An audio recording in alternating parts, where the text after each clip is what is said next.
What's up, YouTube? Hi guys, this is Void of Dust Gaming, and today I'm going to bring you the good old Lindis, one of the premier jungler of the last season, or the last meta.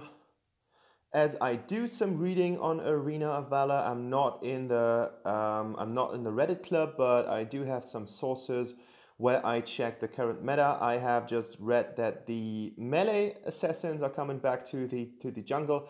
But anyways, I have picked up Lindis with the Black Friday deal, and I just wanted to give her a shot and try her out. At first thing in this video, I have to admit I haven't got a clue how to play Lindis. Didn't watch any videos in specific, and so I am just spamming her abilities around. I have seen a video after I have recorded this, and I have just realized that people are playing her quite differently. They're not using her one in the jungle at all.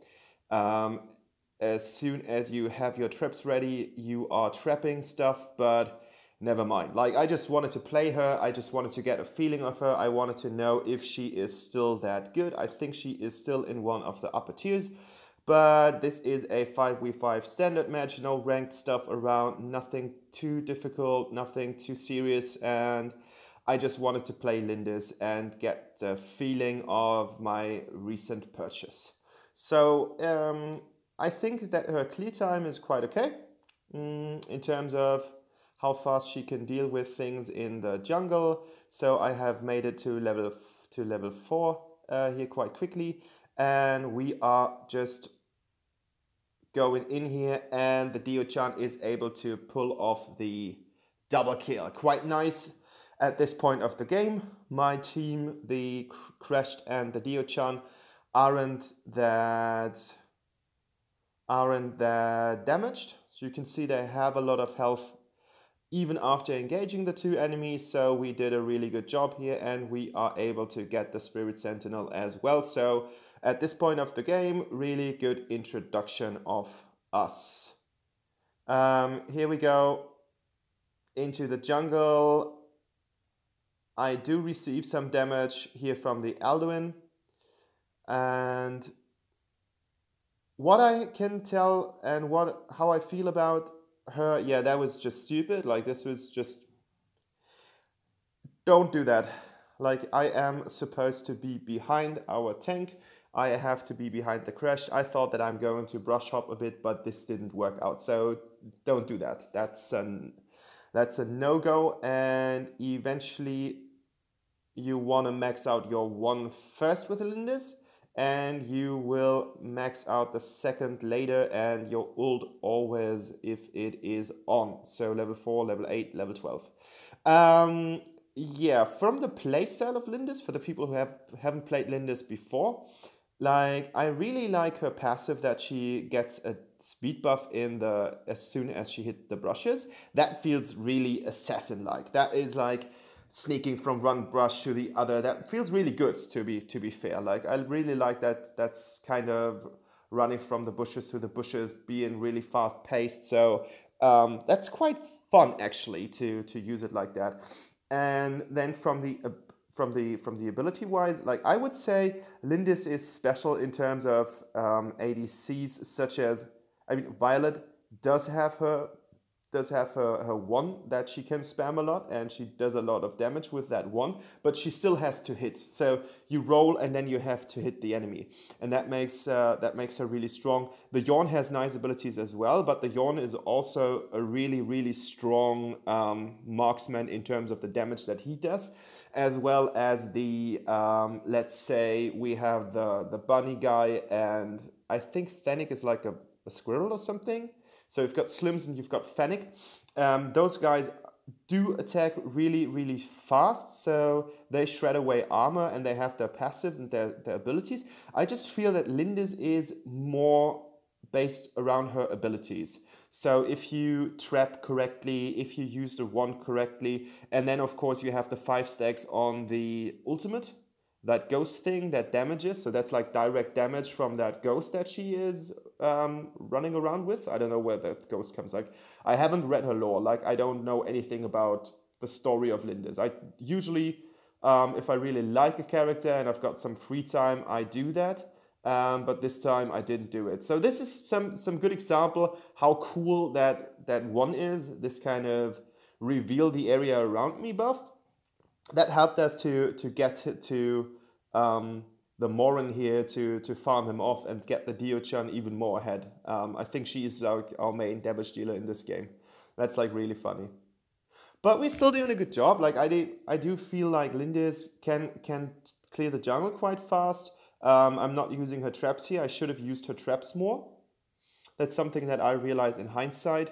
And yeah, this isn't a game that is too difficult. Like, the enemy isn't pressing that much on us. We already have secured 2 towers. We have a 11-4 lead, so things are going quite well. The Ryoma sees the opportunity to get some farm here to push his top lane, so he goes top right now. So that's excellent. Like, this team really works. Yeah, he goes to Dio-chan like I'm carry, because she obviously is carrying the game at this point of the map. So here you can see Lindis' speed buff. That's like really, really nice. And I think the Elsu is quite stupid to stay here out in the open. That could have been a good kill situation for us. And there we go. The Morin is down. That is due to the Maganga's ult. Maganga's ult has a really, really far range, and you can just snipe people off with it. That's pretty cool. That's why Maganga is so dangerous. As soon as you are on 5 stacks and he's ulting you, you're pretty much dead. Like, if you have the ability or the opportunity to fight against Maganga and you have already like picked up some stacks, just fight him. You're going to die anyways. So we have the Alduin Crash situation here. They are not really doing that much damage. I ping to rally.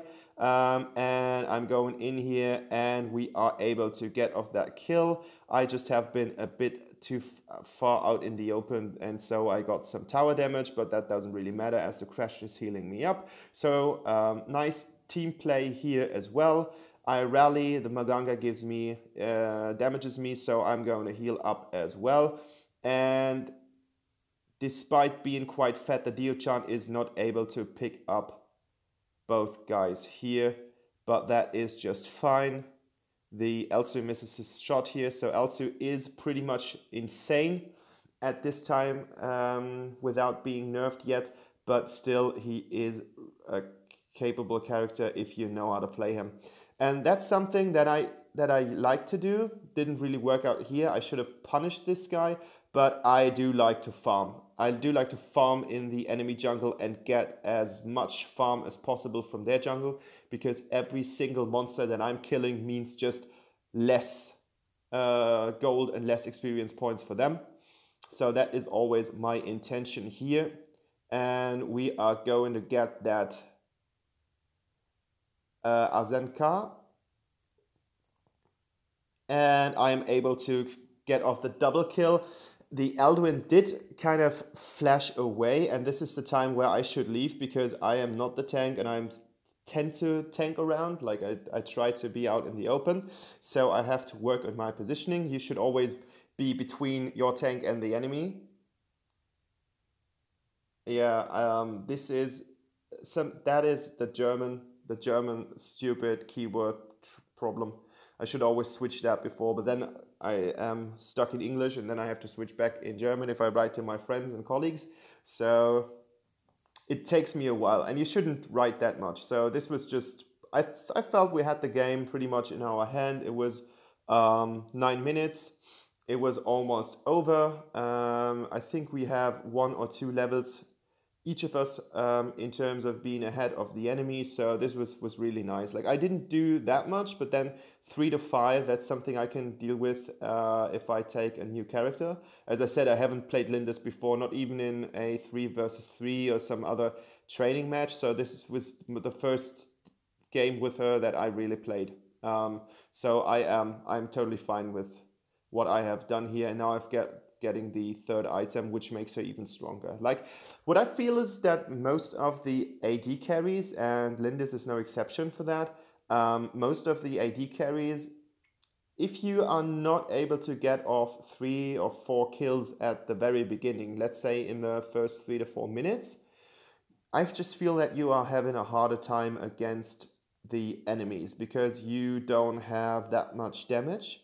Where, for example, I do play Flash a lot, like I just recently uploaded a Flash video, and I just have the feeling that the Flash does a better job on that. So his magic damage at the beginning is better than the AD damage that you have using your autos, because that's basically the source where your damage comes from your auto attacks. Of course, you have your abilities, but as they do stack up with the damage that you get from your weapons, and you don't have that much weapons, it's not going to help you that much.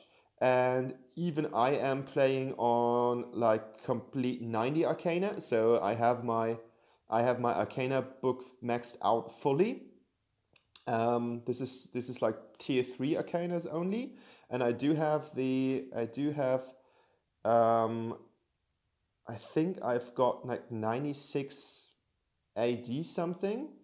So I have the feeling that I have at least like 1.5 items on top of the items that I usually buy. So this isn't that bad, but still with those Arcanas, I have the feeling that that the AD carries do have a longer time to get into the game before hitting their power spike. So that goes for Violet as well as for Yorn, as well as for Slims and the other characters. It's just Fennec has a really fast clear time in the jungle, so that might just put him ahead because he is so fast that he can not only go through his jungle but try to take the other jungle, the enemy jungle as well. So guys, this is the game. That's like the end of the game. We have defeated them. The Dio-chan was the MVP for a good reason. She did a really good job on catching them and damaging them. And that was my first game with Lindis. It was pretty fun. Like I'm really keen on trying her out again. And yeah, that was it. The next game will be, I think, some play on, let's see, what did I record yesterday? I think that I'm doing some Aram again because I had a really flawless game with her. So stay tuned for more content. It was What If Dusk Gaming. And thanks for watching. Bye bye guys.